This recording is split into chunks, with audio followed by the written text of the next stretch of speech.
Hello everybody, in this video I would be explaining to you all the poem Aunt Jennifer's Tigers by the poet Adrienne Rich.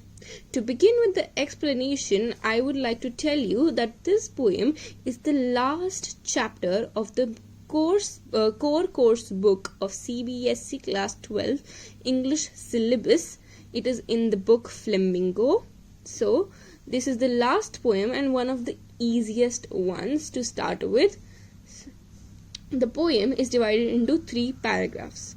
Each paragraph has 4 lines each. So a paragraph which has 4 lines, a stanza which has 4 lines is known as a quatrain. The poem is divided into 3 quatrains. Each quatrain reflects something. The first paragraph reflects Aunt Jennifer's, which is the main lead, Aunt Jennifer's fears. The second one reflects her implied slavery or servitude. Slavery or servitude is something when you are obligated to fulfill the demands of others without your own consent. Then the third paragraph reflects her ordeals. Ordeals are the difficulties. So to begin with the first paragraph, Aunt Jennifer's tigers prance across a screen. Prancing is walking in a playful manner, in a joyous manner. Uchal kood karte hue, the tigers were walking across. So in this poem, Aunt Jennifer is making a tapestry. What is a tapestry? A tapestry is when you take a piece of fabric or textile and you embroider designs over it. So Aunt Jennifer is making a tapestry on which she is embroidering tigers. In that tapestry, in Aunt Jennifer's creation, the tigers are prancing. They are walking in a playful manner.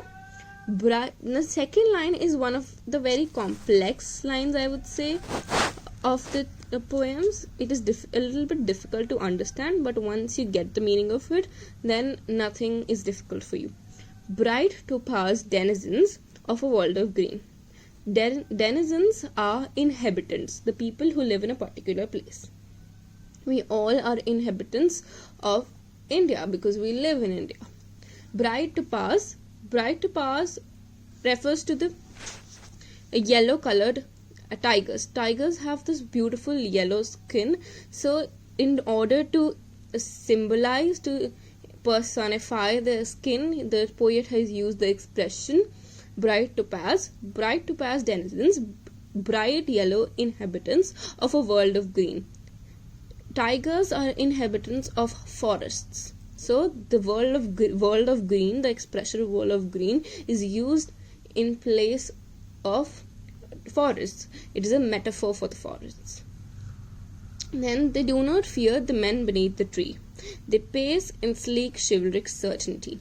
The first paragraph reflects how brave the tigers are, how courageous they are. They are full of valor. They are moving in surety that nothing can stop them. They are unstoppable.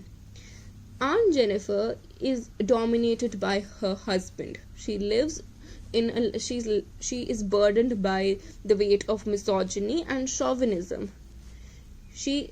Her life is full of ordeals because of the trauma inflicted on her by her husband. So in order to get out of that pain, she starts making a tapestry. On that tapestry, she embroiders tigers. These tigers reflect the freedom, the liberation, what Aunt Jennifer wants for herself. Somewhere down the line, when you interpret the whole poem, you would understand that the tigers also symbolize the men of the society, because the men are free. They have their own will. They do anything on their own. They have their own discretion. They are not under the burden, or they do not have to take consent from anybody to do anything. So the first paragraph is reflecting how Aunt Jennifer wanted to feel independent, wanted to feel free. She wanted liberation for herself, which she couldn't get, and thus reflected that on her tapestry, on her embroidery. Aunt Jennifer's fingers, fluttering through her wool, find even the ivory needle hard to pull. The massive weight of Uncle's wedding band sits heavily upon Aunt Jennifer's hand. Aunt Jennifer is so scared because of her husband, because of the trauma she is in, that she is not able to do a simple task of pulling out the needle from the tapestry. It feels like she's burdened, even though Uncle Jennifer, the lead's husband, is not physically present. He's absent. Then also she feels that she's burdened by her wedding, by her relationship, by the band of matrimony, the ring which is sitting on her finger. Even though the ring is weightless, rings do not have a lot of weight that the rings cannot burden a person. But the concept of marriage is so burdening, it is so heavy for her, that she is not able to do a simple task. Not that she's not competent enough to make a tapestry, but she is so scared, she is fearful, she is jeopardized by the gender disparity, the conflicts of her marriage, that she's not able to do a simple task and not able to pull out the ivory needle because of her fear. It was her fear that was traumatizing her.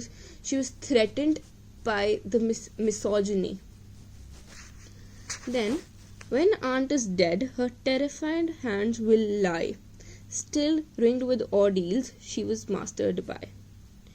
The trauma is as such, the pain is so much, that when she is lying on her deathbed, when life will end for her, when she would be no more, even then the difficulty she faced will still be there with her, and she will not be able to enjoy, she will not be able to even enjoy her death, because she was shackled, she was chained throughout her wedding.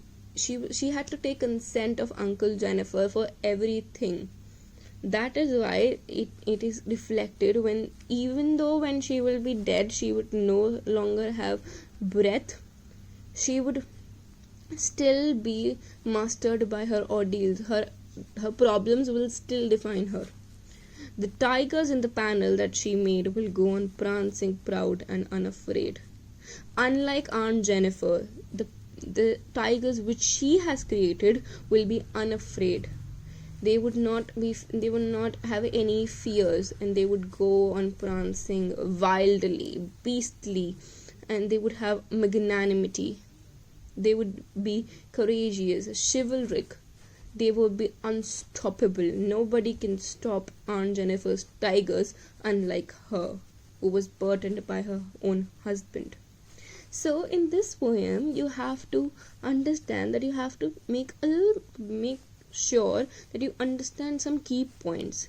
Just like across the screen, we're talking about the panel across the screen. All these are references to the tapestry, which is Aunt Jennifer making.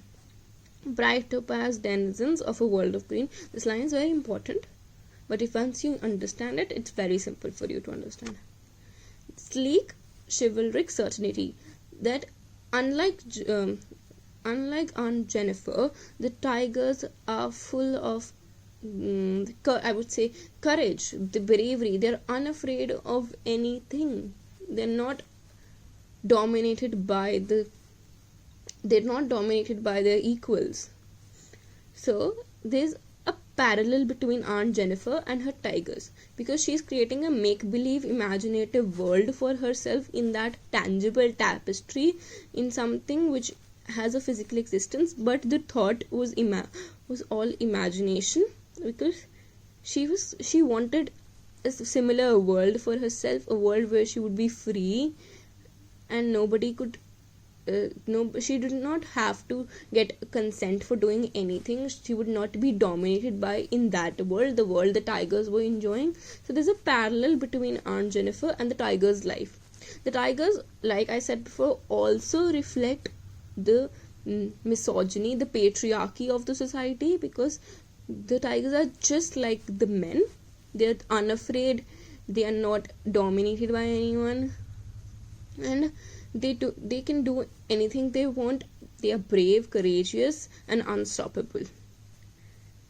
and the massive weight of uncle's wedding band, you have to make sure that you understand the weight of the wedding band was not as such. It was the weight of the thought, it was the weight of the emotion, the trauma on her. And then when aunt is dead, you have to understand, even when the aunt is dead, she would still be burdened by misogyny.